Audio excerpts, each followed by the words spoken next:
Voy a hablar un poco de los niveles de contaminación, que es algo que hemos estudiado aquí en el Colegio de Michoacán y particularmente en el laboratorio. Nosotros nos hemos enfocado específicamente en la parte del meandro del río Lerma que atraviesa La Piedad y Pénjamo. Con respecto a esto, la contaminación la podemos ver desde diferentes puntos de vista. El río como tal no nada más es el agua, también es los sedimentos, el suelo, las plantas y por supuesto la vida acuática y terrestre que pueda estar ahí en todo el ecosistema. Para hablar de contaminación, por lo general nos vamos específicamente al agua, ¿no? Y en ese sentido nosotros no hemos hecho tantos análisis porque la Comisión Nacional del Agua, ella se dedica, entre otras cosas, pues a verificar y a monitorear el agua de los diferentes cuerpos que hay en el país. En ese sentido, pues nos hemos dado a la tarea de investigar esa información que ellos emiten y que por lo general consiste en 2 o 3 muestreos que hacen en diferentes puntos del río, no solamente aquí de La Piedad y Pénjamo, sino también a su paso por todo México. Al respecto, hemos logrado hacer un análisis de los niveles de contaminación que ellos evalúan. Ellos evalúan de parámetros químicos, físicos y microbiológicos. Dentro de los parámetros químicos, lo que más evalúan es la cantidad de oxígeno presente, el pH y otros parámetros como metales pesados. En la cuestión de microbiológicos se enfocan más a aquellos microorganismos que nos dan indicio de alguna contaminación. Les he de decir que la información de la que tengo conocimiento, que fue del 2000 a la fecha,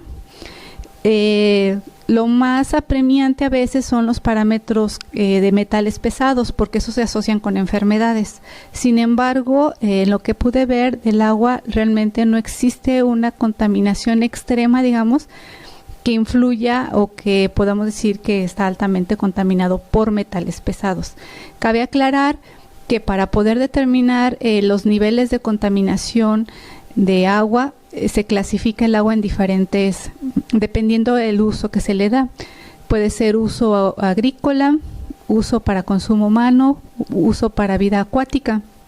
Entonces, dependiendo de ese uso, los niveles tienen diferentes estratos. La mayoría del río, el agua de río, pues se utiliza para vida acuática y para riego.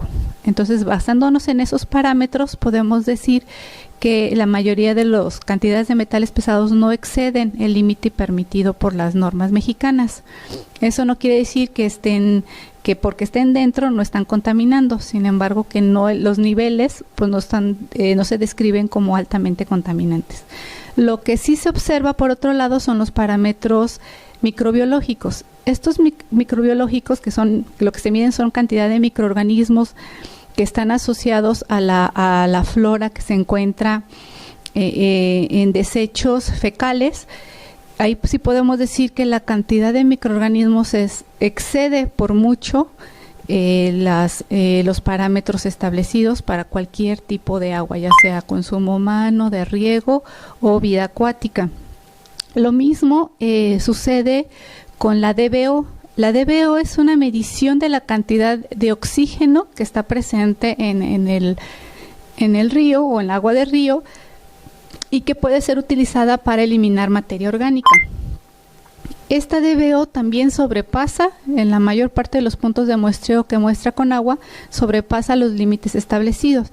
¿Qué nos está diciendo esto? Bueno, tanto los microorganismos como la DBO nos está diciendo que la mayor contaminación, no quiere decir que sea la única, pero que la mayor que se observa es por desechos de materia orgánica, que puede ser eso y puede ser también por fertilizantes. Entonces ahí es donde está el foco de infección. Esto que nos dice que la mayor descargas que encontramos en el río se debe a aguas municipales principalmente. también puede ser a otro tipo de aguas que no tratadas de diversas industrias, pero que su contaminación, digamos, se disemina con toda la demás que tiene que ver con la materia orgánica. Otra situación que hemos observado, sobre todo en el meandro, es la cantidad de plantas que existen. Le podemos decir que es un sistema medianamente degradado en el sentido de la variabilidad y la cantidad de plantas que deberían de existir a lo largo del meandro, en las dos orillas.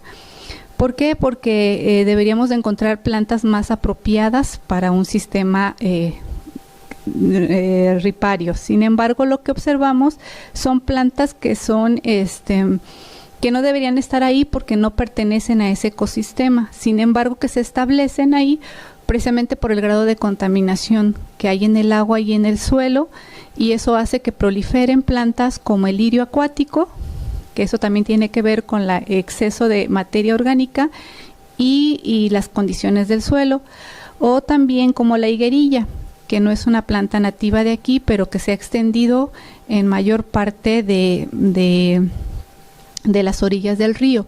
Eso también nos da cuenta del grado de contaminación que hay. Aquí en el laboratorio, como ya les mencioné, no era necesario analizar el agua, ya que los datos los arroja con agua, por lo que nosotros nos hemos ido más a la cuestión de los sedimentos, es decir, los suelos que están abajo del agua y el suelo que está a las orillas del río. Al igual que en el agua, los principales contaminantes no son metales pesados, es materia orgánica, son microorganismos que de alguna forma estos microorganismos también se asocian a enfermedades gastrointestinales. Entonces, ahí es donde hemos encontrado el mayor problema. Sí hemos distinguido también diferentes puntos en donde se encuentra en mayor cantidad la contaminación de este tipo. Principalmente fue en el, ¿cómo se llama?, el puente de Cuota. Ahí es donde encontramos la mayor cantidad de materia orgánica y de microorganismos patógenos. Con respecto al suelo también hemos encontrado que hay mucha cantidad de estos microorganismos, materia orgánica, algo de plomo y cromo, pero como les digo, los niveles no exceden lo que está establecido por la norma mexicana. Sin embargo, están ahí presentes, pero estos metales precisamente propician que plantas como las que les comentaba se establezcan ahí, porque estas plantas absorben incluso esos metales, de alguna forma los están limpiando, pero también están desplazando otras especies que sí deberían estar presentes.